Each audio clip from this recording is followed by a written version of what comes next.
E se a oração mais poderosa do mundo não exigisse acreditar num Deus pessoal? E se, em vez disso, ela nos desse as ferramentas para compreender a totalidade da existência, transformando a nossa mente e nos libertando do sofrimento? É sobre esse conceito que vamos mergulhar agora.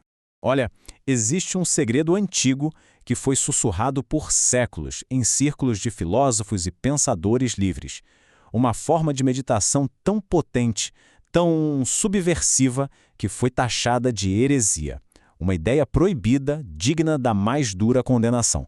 Hoje, a gente vai desvendar a meditação secreta de Baruch Spinoza, o filósofo que ousou não apenas questionar a ideia de Deus, mas reinventá-la por completo. Ele não quis acabar com a oração, não. Ele a elevou para uma dimensão completamente nova. Para entender a solução radical do Spinoza, primeiro a gente precisa sacar qual era o problema, o erro lógico profundo que ele via na maneira como as pessoas tradicionalmente tentam se comunicar com o divino. Pensa bem, a oração tradicional parte da ideia de um governante divino que ouve pedidos e pode mudar de ideia, certo? Para Spinoza, isso era um absurdo. Era como projetar as nossas próprias falhas, tipo a vaidade de ser elogiado ou a necessidade de ser informado, num ser que, por definição, deveria ser perfeito, eterno e imutável. E essa é a analogia brilhante dele. Se as leis da natureza são a própria essência de Deus, pedir um milagre é pedir para Deus violar a própria natureza. Se contradizer é um pedido que não faz o menor sentido lógico. Um milagre não provaria o poder de Deus, mas sim a sua imperfeição. Ok, então se o modelo de um Deus pessoal que atende a pedidos é falho, qual é a alternativa? Spinoza demoliu essa base antiga para construir algo totalmente novo e revolucionário no lugar. Com uma frase simples, Deus sive natura, ou seja, Deus ou natureza, Spinoza simplesmente acaba com a divisão entre criador e criação. Deus não criou a natureza, Deus é a natureza. Não no sentido de que cada árvore é um Deus, mas no sentido de que Deus é a substância única e infinita que forma absolutamente tudo que existe. Isso quer dizer que Deus está em tudo e não acima de tudo.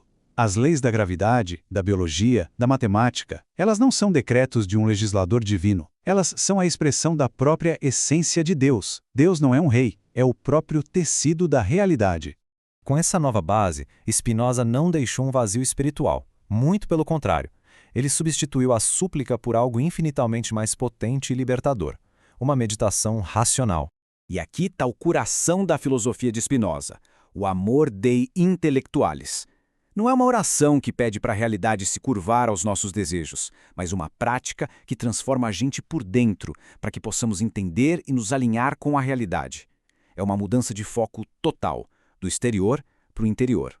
E essa ideia fica muito prática quando a gente divide em etapas. Primeiro, meditar sobre verdades da razão, como as da matemática, que refletem a ordem divina. Segundo, contemplar a natureza. Sabe, ver a complexidade de um floco de neve ou o movimento dos planetas como uma manifestação direta de Deus. Terceiro, entender as causas das nossas próprias emoções para não sermos escravos delas.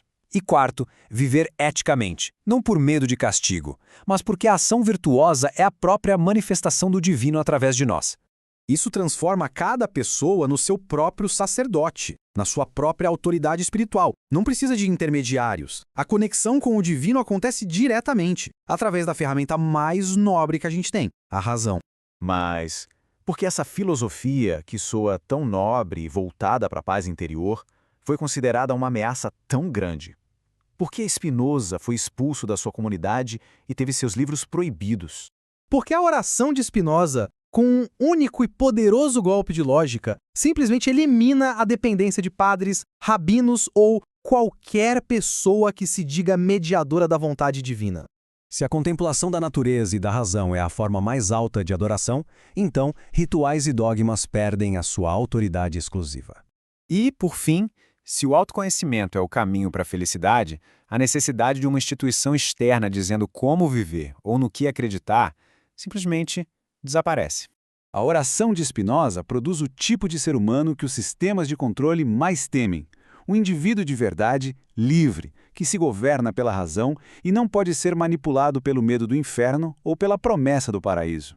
A filosofia de Spinoza foi considerada perigosíssima, mas a sua influência atravessou os séculos, ressoando na mente de alguns dos maiores pensadores da história. Talvez não exista um endosso maior do que o de Albert Einstein. Ele viu na ideia de Spinoza uma divindade que se revela não em textos antigos, mas na própria estrutura ordenada e harmoniosa do universo que ele tanto estudou. Essa visão tão poderosa também inspirou textos populares que, mesmo não tendo sido escritos por ele, tentam capturar a essência do seu pensamento de um jeito mais poético e acessível. Um texto muito famoso que muita gente atribui a Spinoza começa assim: com a voz de um Deus que rejeita a culpa, o pecado e o medo. Um Deus que nos convida a aproveitar a vida, a encontrar o sagrado nas montanhas, nos rios, no olhar de um amigo. Aqui é crucial esclarecer. Esse texto, belíssimo, não é de Spinoza. Pesquisas mostram que ele foi escrito por um autor mexicano moderno. No entanto, a popularidade dele mostra o quanto a ideia de um Deus que é a própria vida e não um juiz severo ressoa fundo na gente até hoje. E para terminar com as palavras autênticas do próprio Spinoza, lá da sua obra-prima, A Ética. A felicidade não é o prêmio da virtude, mas a própria virtude. Isso resume tudo. Viver uma vida ética e de compreensão não é um meio para um fim, não é um ingresso para o paraíso. A própria prática de viver com sabedoria e amor intelectual pela realidade é a recompensa final. E isso nos deixa com uma pergunta: onde se busca o sagrado? É uma busca externa, por algo separado de nós, ou é uma jornada interna, para a compreensão profunda da realidade da qual já somos parte? A resposta de Spinoza ecoa através dos séculos, nos convidando a uma revolução silenciosa, travada no santuário da nossa própria mente.